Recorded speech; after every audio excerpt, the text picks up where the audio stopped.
శిలలాంటి నాకు జీవాన్ని పోసి కలలాంటి బ్రతుకు కళతోటి నింపి వలపన్న తీపి తొలిసారి చూపి ఎదలోని సెగలు అడుగంట మాపి తులివెచ్చనైనా ఓదార్పు నీవై శృతిలయలాగా జత చేరినావు.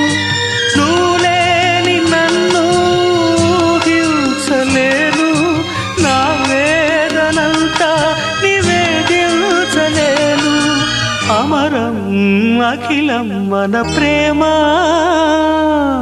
ప్రియతమా నా హృదయమా ప్రేమకి ప్రతిరూపమా.